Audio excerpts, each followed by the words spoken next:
L'algoculture, un filon d'or.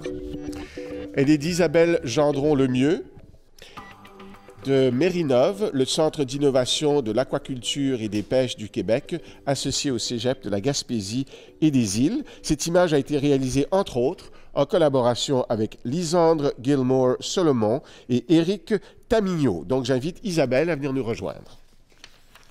Bonjour, Isabelle. Bonjour. Alors, je vous invite à projeter quand vous allez parler pour que tout le monde puisse bien vous entendre. Donc, bon, ça, c'est une patte d'araignée, non? Non?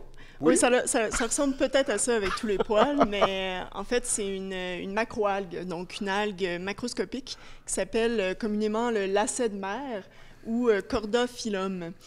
Donc voilà, c'est une algue que nous cultivons dans nos laboratoires, puis par la suite en mer. Et pourquoi étudier de si près une algue? Quel est l'intérêt? L'intérêt est de mieux la connaître d'un point de vue taxonomie. Souvent, on a des algues qui peuvent se ressembler beaucoup. Donc, dans le cas de Corda phyllum, on a une algue qui est Allociphon tomentosus, qui a une apparence complètement similaire lorsqu'on la regarde tout simplement. Cette algue-là fait à peu près quelques millimètres là, de largeur. Donc, lorsqu'on la regarde, Allociphon, et lorsqu'on regarde Corda phyllum, apparemment, ces deux algues sont très similaires, mais lorsqu'on les regarde sous le microscope, il y a des caractéristiques qui font en sorte qu'elles sont différentes. Et, entre autres, ici, ce sont les poils. Donc, les poils ici sont non pigmentés pour ce qui est de Corda phyllum, puis Allociphon a des poils pigmentés. Donc, à ce niveau, c'est une façon de dire, bien, nous faisons bel et bien la culture de Corda phyllum, puis par la suite, pouvoir nous référer à d'autres types de cultures qui ont été faites pour notre méthodologie. Donc, des fois, ça peut différer selon les espèces. On sait que les algues ont été une source de nourriture en Asie du Sud-Est pendant longtemps. On s'y intéresse de plus en plus en Occident. Est-ce que c'est un peu sous cet angle-là aussi que vous faites ces recherches-là? Oui, tout à fait. En effet, c'est bien sûr le centre de transfert. Nous, on travaille pour l'industrie, en fait, pour appuyer l'industrie dans le développement de l'industrie. Puis pour ce qui est des algues, c'est beaucoup en diversification, donc d'entreprises qui font la culture de mollusques.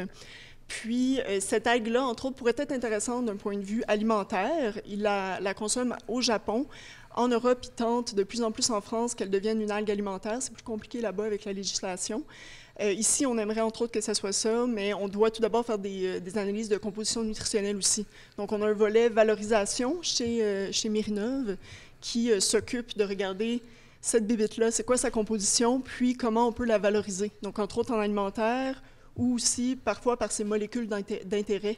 Donc, ils peuvent être des molécules à caractère antioxydantes, par exemple, qui pourraient être de très bons suppléments nutritionnels. Donc, des propriétés anti-inflammatoires, possiblement également? Possiblement, oui, possiblement. Donc, un aspect thérapeutique aussi qu'on pourrait exploiter avec cette ressource. Mais évidemment, quand on veut exploiter une ressource comme celle-là, qui se trouve dans le golfe du Saint-Laurent ou dans l'estuaire, je présume qu'il faut faire attention de ne pas bousculer les écosystèmes. Mais c'est pour ça que l'algoculture est quelque chose d'intéressant. Donc, la culture d'une algue est intéressante à ce niveau, parce qu'on vient juste chercher un certain nombre de plants qu'on dit géniteurs, là, qui vont nous donner les semences, puis on utilise ces plants-là pour en créer un grand nombre par la suite. Donc, c'est ça qui est intéressant, c'est qu'on vient pas exploiter trop la biomasse à ce niveau-là, donc ça reste intéressant. Mais c'est très intéressant, puis vraiment, elle est spectaculaire, cette image. Bravo. Merci beaucoup, Isabelle, d'être venue nous en parler. Bravo. Merci. Merci beaucoup.